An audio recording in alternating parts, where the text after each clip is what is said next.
mga concert kings ng Pilipinas. Oo. Pero ngayon, hindi na lang siya sa entablado nagko-concert siya sa pagbabasa ng mga batas kasama ni Attorney Torion. Oo. Let me be the one. Oo. Let him be the one. Attorney Senator Jimmy Bondo.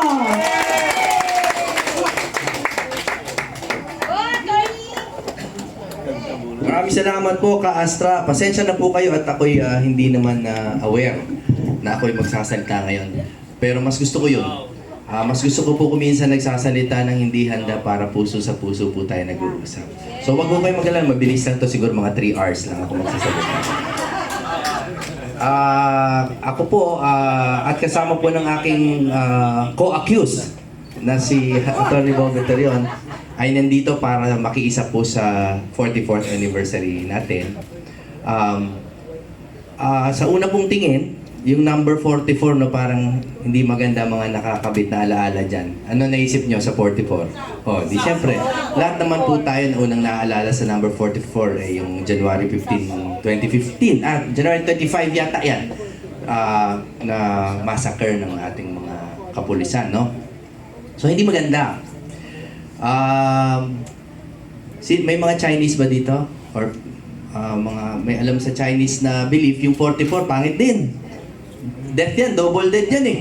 Hindi nga isang death lang, kundi double dead. So, hindi maganda yung unang tingin. Unang tingin. Parang kami po, sa unang tingin, para kaming natalo sa eleksyon. Sa unang tingin. Pero sa pangalawang tingin, nanalo po kami. Yung 44, sa pangalawa pong tingin,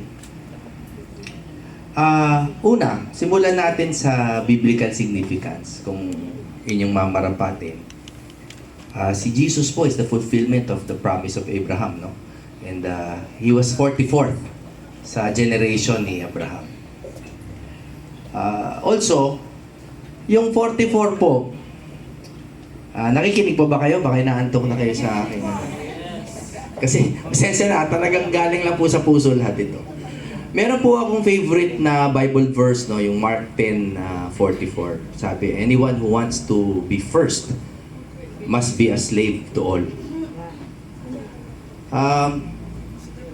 Tsaka sa numerology po, yung 44, ang ibig sabihin po niyan kasi, may mga nag-numerology ba sa'yo? Yung numerology po, ang 44 is building. No? Master builder ang ibig sabihin yan through strategic planning and growth. Actually po, ang pampaantok sa inyo, noong 44 BC ay pinatay si Julius Caesar. At doon po nagbago ang politika.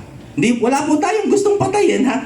Sinasabi ko lang po, pinatay po noong 44 BC ang isang leader at doon po nagsimula ang Roman Empire.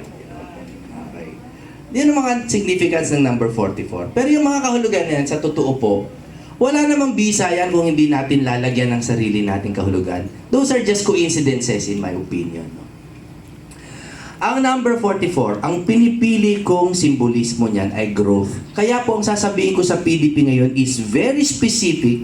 Habang I have your attention, and this is with the permission of Secretary Cusi, matagal na po akong nangungulit sa isang salita para sa PDP. Isang salita lang po na sana maalala ninyo. We have to focus on growth. Ang 44 po ay tungkol sa growth. Master builder, fulfillment of promise. Ang PDP po, ang nag-iisang partido na pwedeng ipagmalaki na presidente, ang chairman natin, ay ang nag-iisang Rodrigo Roa Duterte. Meron pa bang partido na makakapagsabi na miyembro nila o leader nila si Pangulong Duterte? Wala po. Wala po. Tayo lang po ang dinudumog ang ating mga chat box araw-araw. Sir Jimmy, paano po ba mag-member sa PDP? Paano kami sasali? Ang mga ibang partido po ay nagpo-focus na sa AI. Ang kulit-kulit ko na, pinagtatawanan na ako ng mga kaibigan ko sa kakulitan ko. Naka-AI na po sila sa recruitment, naka-AI na sila sa mga BMS, pati sa oath-taking. naniniwala po ako na sa isang iglap po, pag pinagmalaki ng PDP, pag in-announce natin na pwede na ho kayong mag-member sa PDP online, sa isang linggo po, 1 milyon ang miyembro natin. Naniniwala po ako. Yung ibang partido po, pag nag-announce na online na kami, palagay ko po lalangawin yan. Dahil sa totoo po, ang Pilipino ngayon, lumuluhod na maging kadikit lang kahit papano si Pangulong Duterte. Pumupunta sa Hague, ayan na yung pader, kaganon na lang, aakyatin na lang yung elevator, hindi pa pumahawakan ng dating Pangulo. Dyan, kami 2 araw kami nakatunganga, sana pagbigyan kami. Pero alas and alak, hindi po talaga tayo pwedeng pumasok doon. Even as legal counsel, hindi pa rin kailangan accredited lawyer ka.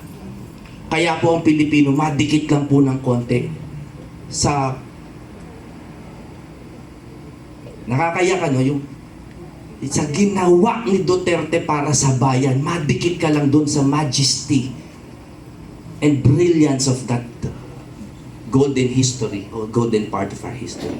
Kaya po ito po ang aking huling panawagan sa PDP. 44 is the number of growth. It is the fulfillment of promise. It is the change of politics.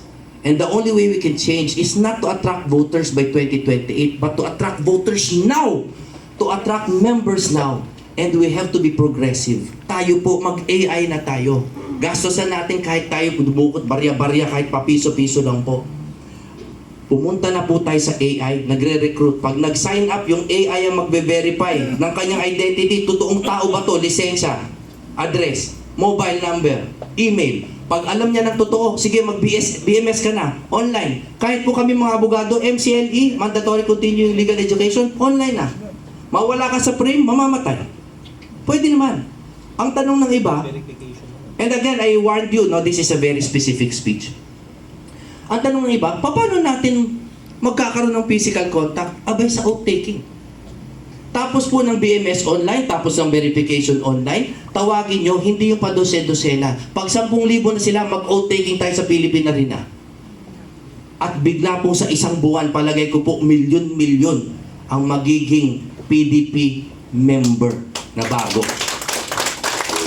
Dahil tandaan niyo po, ang totoong ibig sabihin ng PDP ay Pangulong Duterte panghabang buhay.